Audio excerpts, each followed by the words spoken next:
리걸마인드 연구소입니다. 세상에는 환영받지 못하는 사람들이 있습니다. 그런 사람들은 그들 나름대로 몇 가지 특징이 있지요. 그 대표적인 특징은 이런 것이라고 하겠습니다. 그들이 움직이면, 그들이 무엇인가 하기만 하면 결국 다른 사람들에게 나쁜 일이 생기도록 그렇게 만들고 만다. 그런 것이죠. 그래서 이런 사람들을 불길한 사람, 불길한 사람들 이렇게 부릅니다. 어떠한 사람들이 그런 사람인가 그것을 알아보려면 다음과 같은 몇 가지 경우를 생각해 보면 되겠습니다. 능력이 없으면서 자기가 능력이 없다는 것을 모를 뿐만 아니라 오히려 능력이 있다고 하는 잘못된 믿음에 빠져서 내가 대통령을 할게 이렇게 하는 사람, 그는 분명히 불길한 사람이라고 할 것입니다. 또한 삼류도 못 되는 주제에 선지자를 자처하면서 사상을 전파하겠다. 그러면서 날이면 날마다 사람들을 모아놓고 내 말을 들으라고 하는 연설광, 이런 사람도 불길한 사람이라고 하겠죠. 이제 그 불길한 사람들이 과연 어떠한 일을 하고 실제로 어떤 사람들이 우리 주위에는 불길한 사람으로서 존재하는가, 그런 이야기를 해보기로 하겠습니다. 문재인 청와대 대통령이 2018년 에이펙 정상회의 거기에서 연설을 했죠. 그것은 포용적 기회 활용 그리고 디지털 미래 대비라고 하는 내용입니다. 이와 관련해서 문재인 청와대 정부가 다음과 같은 설명을 했습니다.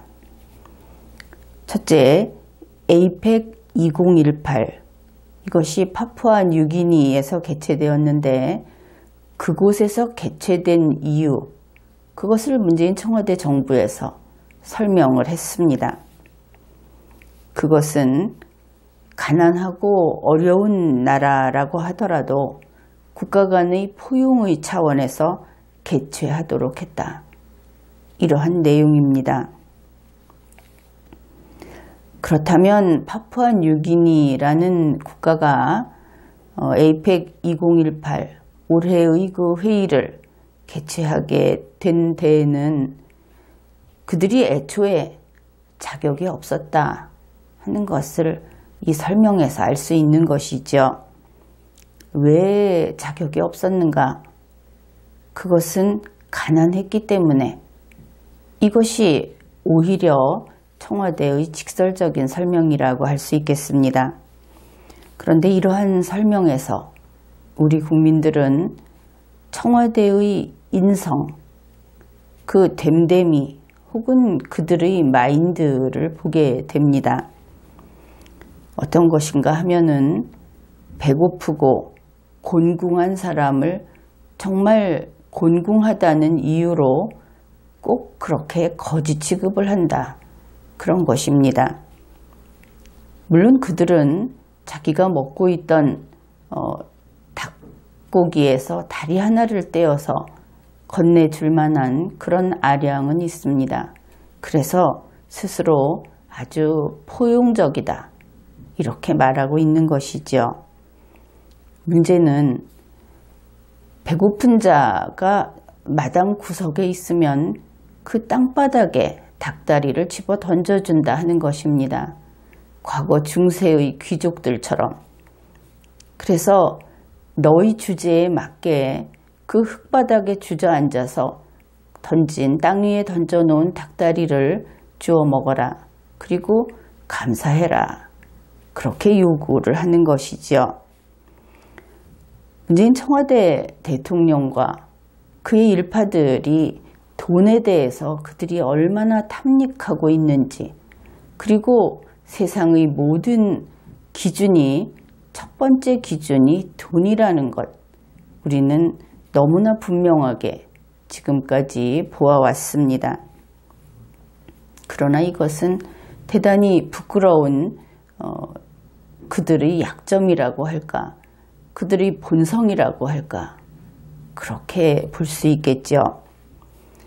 인간이 존엄한 것은, 그가 돈이 많기 때문에 존엄한 것은 결코 아닙니다. 이것은 아이들도 알고 있는 것입니다. 그런데 문재인 청와대 대통령과 그 일파, 그들은 돈만 보이고 사람은 보이지 않는다. 그것을 우리는 매 사건마다 확인을 하고 있는 것입니다. 이러한 것을 인성이 천박하다, 이렇게 이야기를 하죠. 그러면은 가난한 나라이기도 하지만 그래도 그 포용 차원에서 이것을 올해 회의를 하도록 했다고 한 청와대 브리핑 본문을 소개하겠습니다. 그 열악한 곳에서 포용성과 디지털을 가지고 에이펙을 하는데, 그런 열악한 환경을 왜 택했냐 하는 것도 사실은 포용성과 관계가 있다. 가난하고 어려운 나라도 국가 간 포용 차원에서 에이펙을 개최하는 것이 어떻겠느냐는 것 때문에 파푸아뉴기니에서 에이펙이 열린다. 포용성이 첫 의제가 된 것은 2017년 베트남에서 개최된 에이펙에서였다. 이것은 문재인 청와대 대통령의 보좌관 김현철의 브리핑입니다. 2018년 11월 15일자 청와대 브리핑입니다. 이 내용을 요약하면 2017년 베트남 에이펙에서 포용성이라는 것이 처음으로 의제가 되었다. 그리고 그 포용의 차원에서 2018년 에이펙이 파푸아뉴기니에서 개최되도록 했다. 그러면 왜 파푸아뉴기니인가? 그것은 가장 가난해서 선정되었다. 이렇게 그 내용을 정리할 수 있겠습니다. 그러나 이것은 바른 설명도 아니고 사실도 아니다, 이렇게 이야기할 수 있겠습니다. 왜냐하면 파푸아뉴기니는 그 국가가 2018년 에이펙 회의를 개최할 수 있도록 선정된 것은 그의 말처럼 2017년 베트남에서가 아니고 2012년에 이미 선정되었다. 그것이 중앙일보와 뉴시스 2018년 11월 12일자에서 확인됩니다. 우선 문재인 청와대 대통령의 김현철 보좌관이 설명한 내용은 결국 이 점에서 더 이상 들여다볼 것도 없이 새로운 증명이 없는 한 가짜다, 이렇게 이야기할 수 있겠습니다. 이제 두 번째로 문재인 청와대 정부가 설명을 합니다. 앞에 본 것이 첫 번째였습니다. 그 내용은 두 번째 설명은, 그런데 왜 문재인 청와대 대통령이 거기에 가서 이런 설명을 하는지에 대한 이유, 그것이 되겠습니다. 거기라고 하는 것은 거지 중에 상거지라고 할 수 있는 파푸아뉴기니를 가리키고, 이런 설명이라고 하는 것은 다 함께 잘 사는 혁신적 포용국가, 그리고 정확히 그 제목으로 제시한 것은 포용적 기회 활용 디지털 미래 대비, 이런 것이 되겠습니다. 그 설명 내용도 브리핑을 함께 살펴보기로 합시다. 우리나라는 지난해 베트남 에이펙에서 이런 포용성이 채택되기 이전부터 경제 정책으로 포용적 성장을 내걸었고 또 올해는 포용 국가까지 선언한 그런 포용성에 있어서 선도 국가이다. 그래서 우리나라는 에이펙 내에서 포용성 논의를 선점할 수 있는 그리고 또 주도할 수 있는 좋은 위치에 있다. 한국은 이런 포용성에 있어서 선도 국가이기 때문에 대통령께서는 다 함께 잘 사는 혁신적 포용 국가라는 주제를 가지고 이러한 선진 사례를 소개하고 또 기금 창설을 제안하실 그럴 예정에 있다. 청와대 브리핑 2018년 11월 15일자 내용입니다. 여기에서 이런 선진 사례를 소개한다 하는 것은 결국은 자화자찬에 해당되는 한국의 사례를 소개하겠다. 그런 것입니다. 이 내용을 요약하면 이렇게 되겠죠. 대한민국이 포용성에 있어서 선도국가이기 때문에 파푸아뉴기니에 가서 문재인 청와대 대통령이 이러한 설명을 한다. 그것이 이유다. 다시 말해서 대한민국은 선도자, 대한민국의 문재인 청와대 대통령은 이 분야에서 선도자이기 때문에 내가 잘났기 때문에 내 말을 들어야 한다. 이렇게 이야기를 하는 것입니다. 그러면은 대한민국이 어째서 포용성에 있어서 선도국가라고 주장을 하는 것인가? 그것을 검토해 보기로 합시다. 그들의 주장은 이런 것이죠. 2017년 베트남보다 먼저 포용적 성장이라는 것을 내걸었다. 한마디로 줄이면 베트남보다 먼저 내가 말했다. 이렇게 되겠지요. 2018년에는 대한민국이 포용국가를 선언했다. 이 경우에는 대한민국은 계속 문재인 청와대 대통령으로 바꿔도 될 것입니다. 그들이 하고 싶은 말은 바로 그것일 테니까. 이 두 번째의 경우는 2018년에는 문재인이 포용국가라는 것을 말했다. 결국 두 번 다 말했다. 이런 것이 됩니다. 그렇다면 해놓은 일은 없고 그렇지만 말은 했다. 말만 했다. 말한 것이 참 대단하다. 이런 것이죠. 그래서 문재인 청와대 대통령이 내가 먼저 말을 했다.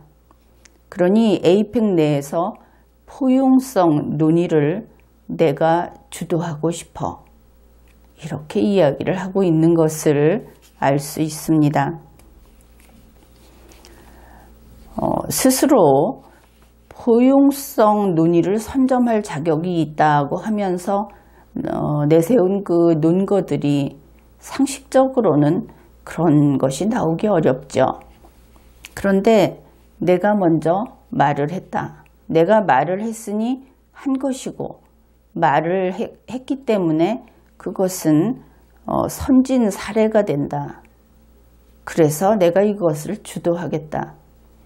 이런 그 말도 되지 않는 이야기를 가지고 한쪽에서는 칭송을 하고 한쪽에서는 으쓱하고 해서 외국에 나가서 이런 일들을 벌이고 있다. 그런 것입니다. 국민 여러분, 이것은 문재인 청와대 대통령 그리고 문재인 청와대 정부의 본 모습입니다. 요즘에 이것을 민낯이다 이런 말을 쓰는데 그 민낯이라는 말 자체가 말이 잘못된 것은 아닌데 공경하는 사람한테는 쓰지 않는 그런 표현이기 때문에 그렇게 듣기에 좋지는 않습니다. 어떻든 이것이 그들의 본 모습이다. 본 얼굴이다. 이런 것이죠. 그러면 이것이 어떤 심적 상태에서 이런 태도, 이런 브리핑이 나올 수 있는가? 어떻게 이렇게 집단적으로 이런 식으로 말하고 행동할 수 있는가? 그것은 우리가 조금만 이것을 객관화해서 풀이를 해보면 아, 그래서 그렇구나. 이렇게 이해할 수 있게 될 겁니다. 여러분이 이런 말을 들어봤을 겁니다. 있으라 했더니 있었더라. 그래서 보시기에 참 좋았더라. 이런 말을 들어봤을 겁니다. 바로 이것은 신의 이야기죠. 문재인 청와대 대통령은 그 주체가 자기라고 여기고 있는 것을 알 수 있습니다. 스스로 이렇게 되어야 한다. 그러면 되도록 하는 것은 그 사람이 책임지지 않습니다. 되도록 하는 것은 그의 손발 그리고 국민들이 부지런히 움직여서 그 말한 대로 되어야 하는 것이죠. 그리고 나서 그것이 이루어지면 참 보기 좋았더라. 이렇게 되는 겁니다. 그러니까 최저임금 인상 같은 경우도 기준을 정해놓고 이렇게 되어야 한다. 이렇게 되도록 하라고 당부를 하게 되면 아랫사람들이 그렇게 되도록 해야 하는 겁니다. 그리고 국민이 손발을 맞춰서 그렇게 되도록 해야 하는 것이죠. 그런데 실제로 우리나라에서는 그렇게 되지를 않았죠. 그러니 보시기에 흡족하지 않았을 겁니다. 그 모든 것이 공무원이 잘못한 것이고 국민이 잘못한 것이지요. 그러한 심적 상태가 이 브리핑에서 고스란히 드러나 있다. 그것을 다른 나라에 가서도 이렇게 이야기를 하니까 다른 나라의 대표들이 도저히 납득하기 어려운 그런 일들이 벌어지는 것입니다. 어떻든 문재인 청와대 대통령과 그의 일파들, 그들의 망상이 이런 경지에 이르렀다 하는 것을 알 수 있게 되었습니다. 그런데 우리가 사는 세상은 그러한 그들이 살고 있는 그러한 환각적인 세상이 결코 아니죠. 우리가 사는 세상은 스스로 착실히 노력을 해야 꾸준히 땀을 흘려서 그렇게 건실히 일을 해야 결실을 거두는 그런 세상입니다. 단지 잎 하나만을 가지고 그리고 그 주위에 있는 잎 몇 개가 그것을 떠받들면 그것이 유지되는 그런 환각의 세상이 아닌 것이지요. 그리고 스스로 노력하지 않고 생기는 것들이 물론 있기는 합니다. 그렇지만 그런 식으로 저절로 생기는 것 가운데 좋은 것은 거의 없습니다. 대한민국 국민 각자는 다른 국민들이 모두 존엄한 인간이다. 그것을 인정하고 그리고 자기 스스로 헌법과 법률을 지키면서 성실히 일을 해야 합니다. 그리고 자기 스스로 가치 있다. 이것이 의미 있는 것이다 하고 생각하는 그런 삶을 살아야 하는 것이죠. 문재인 청와대 대통령과 그 일파들은 근래의 경제적 포용을 이야기하다가 또 경제적인 것에 더해서 사회적인 것까지 포용을 이야기하고 있습니다. 그런데 이러한 것은 여러분이 이미 어느 정도 알고도 있을 것이지만 문재인 청와대 대통령과 그 일파들이 어떤 사람들인가를 보면 그들의 이야기를 가지고 다시 논의할 만한 가치가 있는가? 이것을 아주 간단히 결론을 내릴 수 있게 됩니다. 그들은 지금 어떤 상태인가? 그들은 아직도 알림장을 받아와서 그것을 보면서 수업 준비물을 챙기는 그러한 수준의 학생들이다. 그렇게 생각을 하면 되겠습니다. 다시 말해서 그들은 어느 누구도 포용이라는 그 두 글자, 그 말의 개념조차 모른다. 이런 뜻입니다. 지금까지 살펴본 바에 따르면 문재인 청와대 대통령이 불길한 사람이다. 이것을 확인할 수 있었습니다. 그뿐 아니라 그의 일파도 역시 불길한 사람들이다. 이것을 알 수 있었습니다. 이 불길한 집단, 그들이 그냥 불길한 것이 아니고 정말 비극적으로 불길한 사람들이다 하는 이야기를 조금 더 해보기로 하겠습니다. 문재인 청와대 대통령과 그 일파가 2018년 11월 파푸아뉴기니에 가서 포용성과 디지털은 그런 이야기를 하면서 한국의 문재인을 따르라고 이야기를 했습니다. 이것은 정말 큰일 낼 일이지요. 그런데 벌써 저질러 버렸습니다.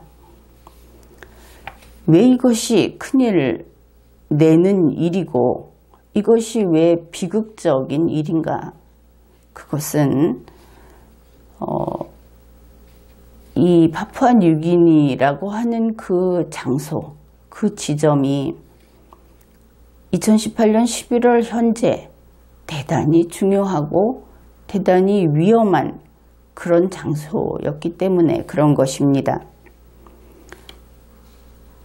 지금 현재 파푸아뉴기니라고 하는 곳은 전 세계의 아주 거대한 힘이 충돌하는 장소입니다. 외신들은 직설적으로 이것을 전쟁터라고 기술하기도 합니다. 그 파푸아뉴기니는 호주 옆에 있죠. 그런데 그 부근이 어떤 곳이냐? 제2차 세계대전 때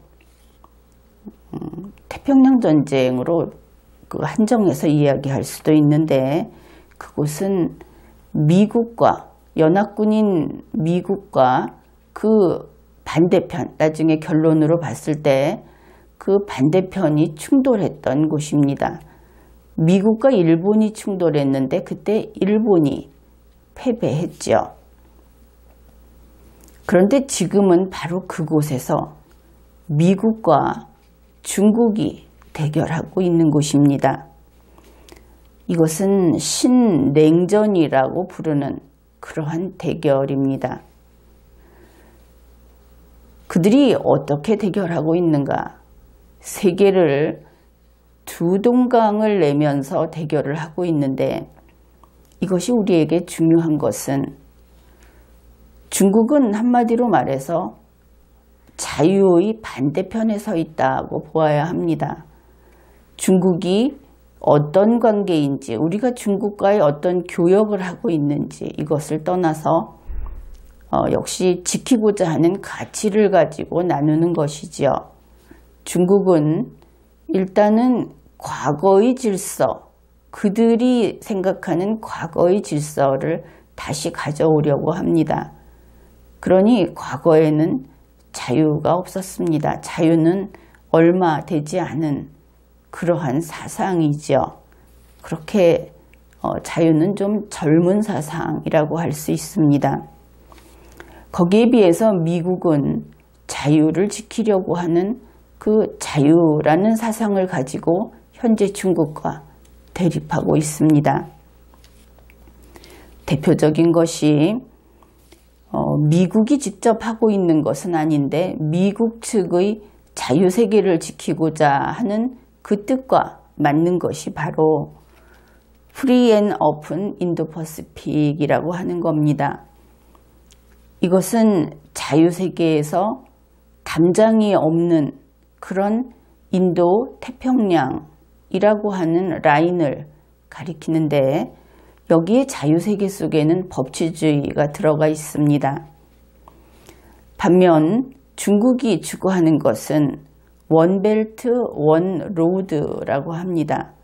1대1로라고도 하는데, 원벨트라고 하는 것이 폐쇄벨트인 겁니다. 줄을 따라서 어떤 곡선을 그려서 끝을 붙여버리면 그 내부가 하나의 세상이 되는 것이죠. 가장 비슷한 것은 중화세계를 이야기할 수 있습니다. 시진핑 주석은 중화세계를 다시 구현하고 싶어 하고 있습니다. 사상적인 중화가 아니고 어떤 세계의 중심이 되는 그 구역, 그러한 힘을 지닌 조직, 그것이 중국이어야 한다, 이렇게 주장을 하는 것이지요. 그래서 중국이 말하는 1대1로라고 하는 것은 하나의 장벽으로 둘러쳐 놓고 그 안에서 한 통속이 되자. 이것은 좋은 말로 얼마든지 표현을 할 수 있는데, 일단 오픈된 것이 아니고 폐쇄되어 있고 자유가 아니고 그 안에서 집단으로 된다 하는 아주 중요한 대립하는 두 개의 개념이 선명하게 나타납니다. 이것이 신냉전의 표면적인 모습이고 현재 이것이 격화되고 있습니다. 지난 리걸마인드 연구소 강의에서도 수차 변하고 있는 시대다. 지구 밖으로도 변하고 있지만 지구 안에서도 이 자유라고 하는 것, 개인이라고 하는 것이 집단의 힘 속에 계속 쓸려 들어가려고 하는 이러한 것이 우리에게 아주 가까이 있다, 그런 이야기를 한 적이 있습니다. 이렇게 신냉전의 대결이 벌어지고 있다. 그러한 중국이 현재 가장 현실적으로 손을 대고 개개의 전투라고도 할 수 있는 그러한 싸움을 벌이고 있는 것이 바로 남중국해입니다. 이것은 벌써 시기가 한참 지나서 남중국해에는 중국이 먹고 있는 중이다, 이렇게 표현을 할 수도 있는 그런 상황입니다. 그리고 이번에 파푸아뉴기니에서 2018년 이 에이펙 회의를 할 때 노골화한 것이 바로 중국이 대만을 먹겠다고 한 것이죠. 이렇게 대립을 하고 있는 그 기점이, 그 중심이 되는 것이 올해는 파푸아뉴기니였다, 이렇게 보면 되겠습니다. 흔히 바둑을 둘 때 빼앗고 싶은 집이 있으면 그곳에서 멀찍이 떨어진 곳에 바둑돌을 한 점에 놓는 그런 수법이 있죠. 이번에 시진핑 주석이 바로 그러한 수법을 썼다, 이렇게 볼 수 있습니다. 그 자신이 대만과 남중국해에 눈독을 들이고 있으면서 저 아래 남태평양의 섬나라 파푸아뉴기니에다가 바둑돌을 하나를 놓았다, 이렇게 볼 수 있는 것입니다. 그 바둑돌 하나를 놓았는데 얼마나 공을 들이고 기를 담아서 놓았는지 그것이 지구 중심에까지 박혀 있다 싶을 정도로 그렇게 단단히 놓았다. 이것도 주목을 할 부분입니다. 여러분이 이러한데 좀 관심을 가지고 봤다면 이번 이 기간 동안에 아세안이라든지 이 에이펙 회의 기간 동안에 미국의 폭격기가 남중국해에 왔다 갔다, 이런 뉴스를 같이 보았던 것이 떠오를 겁니다. 어떻든 이러한 지금 힘의 충돌이 벌어지고 있다, 일어나고 있다. 또 시진핑 주석이 바둑돌 하나를 그렇게 공을 들여서 돈도 엄청나게 씌워서 이렇게 놓았기 때문에 에이펙 2018의 뉴스가 거의 차단됐다. 이것도 이 신냉전이 그 이유라고 할 수 있는 부분입니다. 인터넷을 살펴보게 되면 시진핑을 칭송하는 내용만 흘러나오고 있다는 것을 여러분이 확인할 수 있을 겁니다. 그리고 그런 식으로 완전히 차단을 하기 전에 띄엄띄엄 나온 뉴스들이 있고, 그리고 현재로서는 시진핑 측의 뉴스, 동영상 이런 것만 주로 나와 있는데, 그것을 보게 되면 파푸아뉴기니의 수도인 포트 모르스비의 거리는, 그 거리에는 시뻘건 중국의 오성 홍기가 점령하고 있다. 오성 홍기, 붉은 홍자 그 홍기, 붉은 깃발이 쫙 그 벽을 따라서, 거리를 따라서 빽빽히 서서 휘날리고 있습니다. 버스, 그리고 버스 정류장, 건물 벽, 이렇게 사람들이 바라볼 수 있는 곳에는 그곳마다 시진핑의 사진이 크게 있고, 또 중국이 원조했다 하는 것을 빨간 글씨로 써서 그렇게 붙여놓았습니다. 세계대전의 격전장이 된 파푸아뉴기니에서 지금 이제 신냉전을 이야기합니다. 섬나라 지도자들이 이번에 다 모였죠. 그들은 파푸아뉴기니를 아주 부러운 표정으로 바라보고 있습니다. 왜냐하면 파푸아뉴기니가 이번에 돈을 긁어 모으고 있기 때문에, 그래서 그들 스스로 이렇게 이야기를 합니다. 강대국들에게 있어서 이제 우리 태평양의 섬나라들이 얼마나 중요한지 그것을 올해에는 확인할 수 있었다. 어리석은 이야기이기는 합니다. 실제로 파푸아뉴기니는 시진핑의 돈, 그리고 대만의 돈, 호주의 돈, 미국의 돈, 이런 돈들을 개걸스럽게 받아서 챙기고 있습니다. 그런데 그렇게 해봤자 밑빠진 독에 물 붓기이고, 오래 안 가서 그런 식으로 하다 보면 시진핑의 먹이가 될 것은 틀림이 없습니다. 이번 에이펙 회의에서 약삭빠른 푸틴은 슬쩍 빠져나가 버렸죠. 그래서 이번 회의에는 시진핑은 갔지만 푸틴도 없고 트럼프도 없고 그런 상황이 되었습니다.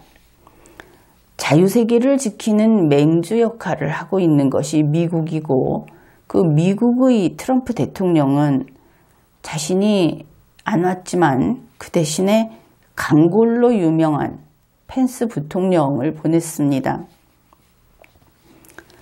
펜스 부통령은 마치 군인 같지요.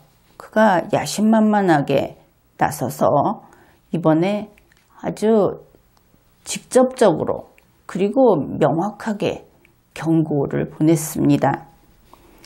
섬나라 지도자들은 자주국가로서 주권을 좀 지켜라.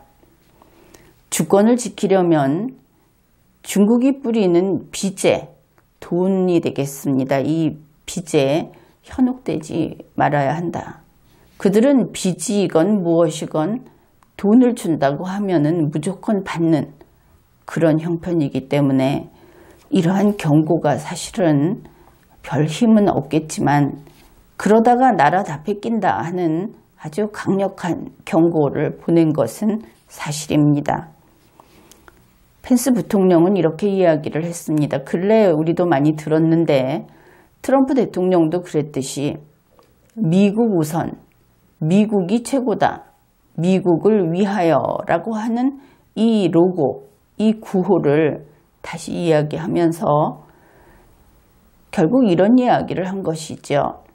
그것을 두고 여러 나라에서 비난도 하고 그랬는데, 내가 미국인이니까 나에게는 미국이 최고다. 당신이 한국인이면 당신에게는 한국이 최고다. 이런 것이죠. 그래서 이 태평양의 그 섬나라 지도자들에게 여러분은 여러분의 나라가 최고라고 말을 해라. 그렇게 아주 강경한 모습을 보여주었습니다. 처음에 펜스 부통령은 파푸아뉴기니에서 숙소를 잡지 않고 호주에서 왕복을 할 것이다 이렇게 알려졌었는데 결국은 파푸아뉴기니를 떠나지 않고 결국 그곳에서 머물면서 시진핑과 맞섰다 하는 뉴스가 나왔습니다. 펜스 부통령 자신 이야기는 왠지 호주에서 왔다 갔다 하면 투지가 좀 부족해 보인다. 또 업무 처리에 있어서 이쪽이 더 낫다. 이런 이야기를 했다고 합니다. 미국의 도널드 트럼프 대통령은 자기의 아랫사람을 보내서 시진핑 주석에게 어퍼컷을 날리고 있는 것이다. 그것을 우리는 알 수 있죠. 문재인 청와대 대통령은 이러한 상황에서 중국의 오성 홍기가 휘날리는 파푸아뉴기니에서 도대체 무슨 짓을 하고 있었던가?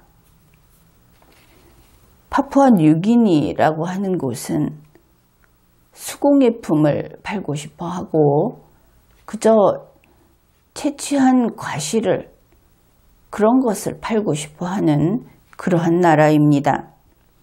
그리고 그곳은 이미 중국의 붉은 오성 홍기가 나부끼는 그런 나라인 것이지요. 그런데 그곳에 가서 포용이 어떻고 디지털이 어떻고 그런 이야기를 했다고 하는 겁니다.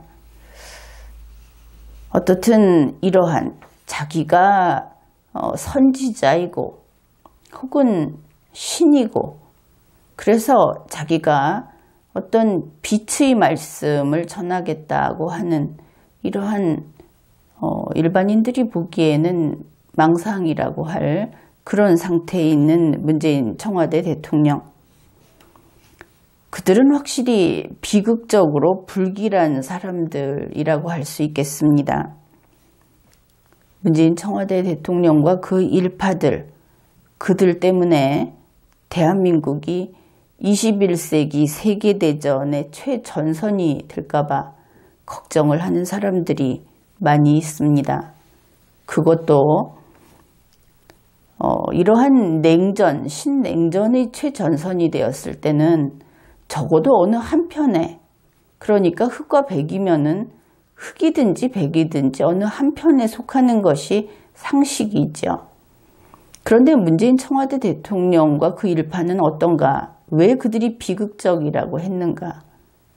그것은 그들이 백에게는 흑으로 보이고 흑에게는 백으로 보이면서 이 신냉전의 최전선에 서 있다. 따라서 200% 얻어맞을 것이다. 그것이 걱정스러운 것입니다. 이번 회에는 여기까지 하겠습니다.